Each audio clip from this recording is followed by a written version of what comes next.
जगन अपनी बीवी के साथ रहता था। जगन बहुत ही आलसी इंसान था। उसके आलस की वजह से उसकी बीवी सुमन उससे बहुत ही परेशान थी।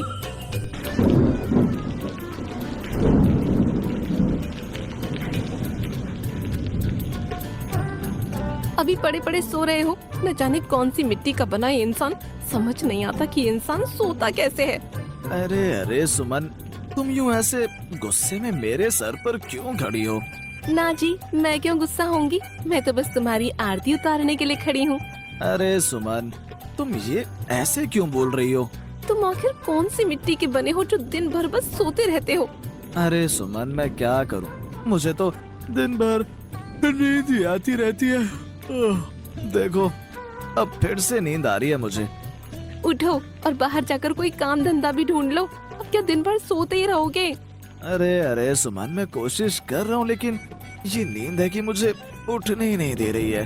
मैं कह रही हूँ कि सारे किसान बाहर जाकर घर चलाने के लिए पैसे कमाते हैं, जिससे घर में 2 वक्त का खाना आता है। और तुम क्या कर रहे हो यहाँ पड़े पड़े?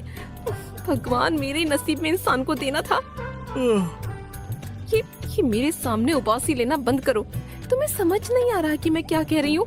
अभी के अभी बाहर जाओ और कोई काम धंधा ढूंढो। और अगर काम नहीं मिला ना तो घर के अंदर मत घुसना, बाहर आंगन में ही पड़े रहना, ठीक है? अरे सुमन, बाहर देखो कितनी तेज बारिश हो रही है। ऐसी बारिश में मैं काम ढूंढने के लिए कहाँ जाऊँगा? अच्छा, तुम मेरे लिए खाना लगा दो। ये इंसान बस सोता रहेगा या बस खाता रहेगा। सुमन रसोई में जगन के लिए खाना लेने जाती है कि तभी बाहर दरवाजे पर किसी के आने की दस्तक होती है। अरे जरा देखना कौन आया है।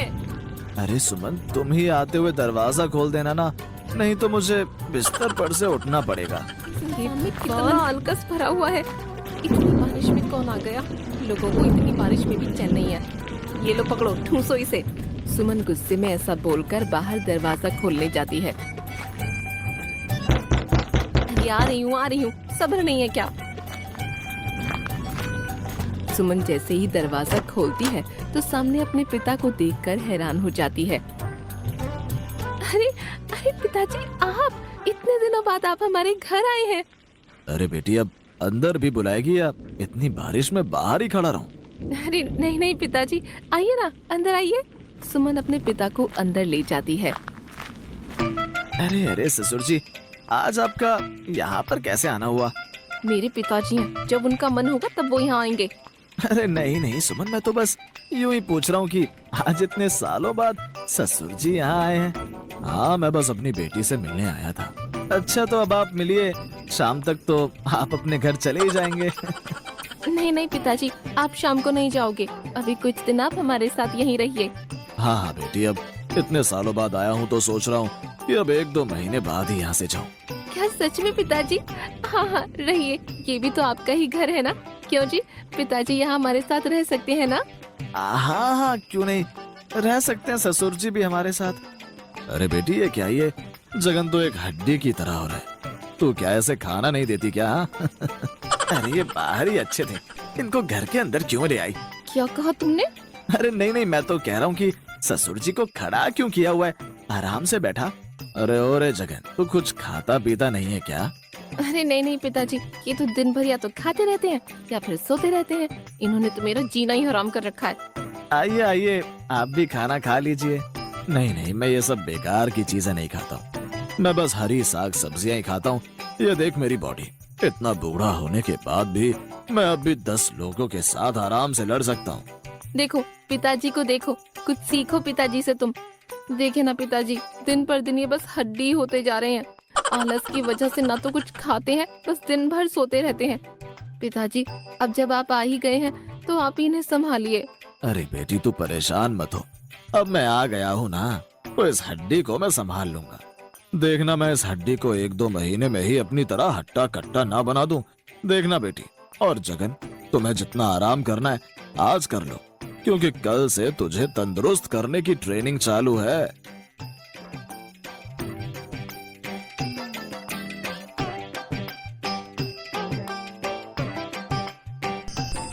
अगली सुबह जब सुमन के पिता जगन को लेकर कसरत करने के लिए जाते हैं तो देखते हैं कि जगन खर्राटे मारकर सो रहा होता है।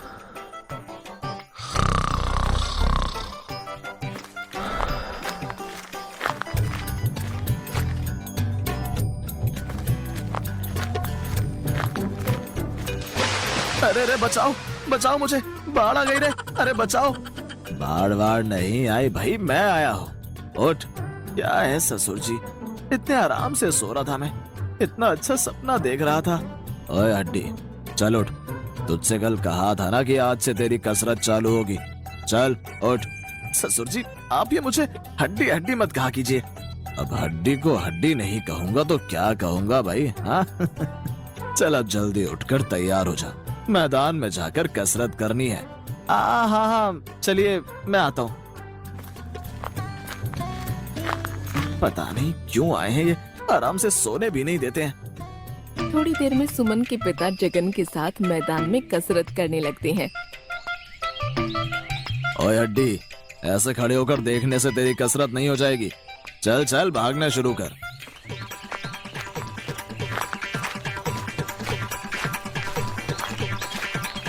ये कैसी मुसीबत आ गई है, हाय हाय। ओए हड्डी, इतनी धीरे धीरे क्यों भाग रहा है? तेज तेज भाग चल। ससुर जी रुकने को बोलिए, बोलिए ससुर जी, मैं थक गया हूँ, मुझसे और नहीं भागा जा रहा है, मैं मर जाऊंगा ससुर जी। लगता है सीधी उंगली से घी नहीं निकलेगा, अब उंगली टेढ़ी करनी ही पड़ेगी। सुमन के पिता इधर उधर देखते हैं तो उन्हें पास में ही कुत्ता बंधा हुआ दिखता है। अब आएगा ना मजा। सुमन के पिता जगन के पीछे एक कबाब बांध देते हैं और उस कुत्ते के पट्टे को खोल देते हैं। वो कुत्ता सीधा जगन के पीछे लगे कबाब की तरफ आता है। जैसे ही जगन पीछे मुड़कर देखता है तो वो कुत्ता जगन के पास ही भागता हुआ आता है। अरे अरे, ये क्या मुसीबत है, मर गया मैं तो। बचाइए ससुर जी, बचाइए मुझे, बचाइए। अरे मैं क्या करूं, बचाइए मुझे। अरे कोई तो बचाओ मुझे, अरे कोई तो बचा लो ना। अब आया ना ऊंट पहाड़ के नीचे। ये ससुर जी तो मेरी जान लेकर ही मारेंगे, अब क्या करूं मैं। अभी तो दामाद जी दिन की शुरुआत है, अभी तो पूरा दिन बाकी है। अरे रे, कोई तो बचाओ मुझे, मर गया रे। अरे अरे छोड़ो मुझे, अरे कुत्ते मेरे भाई छोड़ दे मुझे। अरे ससुर जी की तो बचाओ मुझे। अरे भाग्यवान, कहाँ गई तुम, कैसा बाप है तुम्हारा। अरे रे बचाओ मुझे। बेचारा जगन लड़खड़ाते हुए घर में आता है। अरे भाग्यवान, आज तो मैं मरते मरते बचा हूँ। अरे ये क्या हुआ तुम्हें, तुम्हारा ये हाल कैसे हुआ? तुम्हारा बाप तो आज तुम्हें विधवा बनाकर ही दम लेता। भाग्यवान, हटो हटो, मुझे थोड़ा आराम करने दो और मेरे लिए खाना लेकर आओ, मुझे बहुत तेज भूख लग रही है। हाँ आप आराम कीजिए, आज मैंने आपके लिए आपके मनपसंद आलू के पकौड़े बनाए हैं। अब रुको रुको लाती हूँ। नहीं बेटी, आज से जगन ये सब तली हुई चीजें नहीं खाएगा, जगन सिर्फ हरी साग सब्जियां ही खाएगा, समझा हड्डी? हाँ?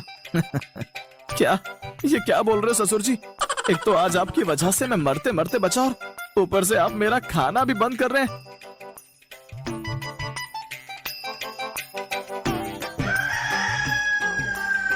ये ससुर जी को तो मजा चखाना पड़ेगा, कल इनकी वजह से मैं मरते मरते बचाऊं। अरे सुनो बेटी, जरा मेरी दही वाली लस्सी तो देना, कसरत करने का समय हो रहा है, अब आएगा मजा। जगन चुपके से जाकर सुमन के पिता के लस्सी के गिलास में जमाल गोटा मिला देता है। अब पूरा होगा मेरा बदला। जगन वो लस्सी का गिलास लेकर सुमन के पिता के पास जाता है। ये लीजिए ससुर जी, आपकी लस्सी। अरे क्या बात है हड्डी, आज तो तू बहुत जल्दी उठ गया, एक दिन में तुझ में ये बदलाव देखकर बहुत अच्छा लगा। हाँ, अब जो बदलाव आप में होंगे उसे देखकर मुझे भी बहुत मजा आएगा। क्या बोला तू? वो कुछ नहीं ससुर जी, वो मैं बोल रहा हूँ कि हमें कसरत करने जाने में देरी हो रही है। हाँ हाँ चल, मैदान में चलने का समय हो गया है। थोड़ी देर में सुमन के पिता और जगन मैदान में कसरत करने चले जाते हैं। अब आएगा मजा। सुमन के पिता और जगन मैदान में कसरत कर रहे होते हैं कि तभी सुमन के पिता के पेट में दर्द होने लगता है। अरे ये क्या, मैं तो घर से हल्का होकर आया था, फिर ये पेट में इतनी तेज दर्द क्यों हो रहा है? अब आया ना मजा ससुर जी। अरे ओए हड्डी, तू कसरत कर, मैं अभी आया। अरे क्या हुआ ससुर जी, आपने ऐसे अपना पेट क्यों पकड़ा हुआ है? अरे मेरे पेट में दर्द हो रहा है जगन, तू कसरत कर, मैं अभी झाड़ियों के पीछे से होकर आता हूँ। हाँ, आज बहुत दिनों बाद शांति मिली है मुझे, लेकिन इनसे बदला लिए बिना मेरा मन कैसे भरेगा। जगन देखता है कि जहाँ झाड़ियों के पीछे सुमन के पिता बैठे होते हैं, वहीं उसी के ऊपर पेड़ पर मधुमक्खियों का छत्ता होता है। अब आएंगी मधुमक्खियाँ ससुर जी के पीछे। जगन जमीन पर पड़े पत्थर के एक टुकड़े को उठाता है और गुलेल से पेड़ पर लगे मधुमक्खियों के छत्ते पर निशाना लगाता है। गुलेल से छत्ते पर मारते ही सारी मधुमक्खियां पेड़ के नीचे बैठे सुमन के पिता के पीछे लग जाती हैं। अरे बाप रे, बचाओ जगन बचाओ। अरे ये एकदम से इतनी सारी मधुमक्खियाँ कहाँ से आ गई हैं? और ये मेरे पीछे क्यों पड़ गई हैं? अरे जगन हटाओ इन्हें, हटाओ। अरे अरे हटाओ इन्हें, बचाओ मुझे। क्या हुआ ससुर जी, आपके पास तो 10 लोगों से लड़ने की ताकत है, अब क्या हुआ? ये तो छोटी छोटी सी मधुमक्खियां ही तो हैं। अरे अरे वो तो बस ऐसे सुमन बेटी के सामने बोला था। अरे खड़े क्यों हो? बचा जगन मुझे। अरे बचा रे, मर गया रे मैं तो। अब आया ना मजा ससुर जी, अब समझ आया कि आपने किससे पंगा लिया है। अरे रे बचा मुझे, मेरे पेट में दर्द क्यों हो रहा है? ये तेरा ही काम है ना जगन। हाँ अब आप देखते जाओ ससुर जी, मुझसे पंगा लेने का नतीजा। आज सुबह ही मैंने आपकी लस्सी के गिलास में जमाल घोटा मिला दिया था। ससुर जी अब आप भागते रहिए, लेकिन बैठ नहीं पाएंगे। अरे अरे ये मधुमक्खियां तो मुझे बैठने भी नहीं दे रही हैं। अरे बचा मुझे, अरे जगन बचा मुझे, हल्का होना है, बचा मुझे जगन। अरे अरे मैं तेरे हाथ जोड़ता हूँ, बचा ले मुझे। ऐसे ही भागते भागते आप अपने गांव पहुंच जाइए ससुर जी, नहीं तो ये मधुमक्खियों की फौज आपको काट काट कर मोटा कर देगी। अरे अरे जगन बचाओ मुझे, बचाओ। ससुर जी आप यहाँ इन मधुमक्खियों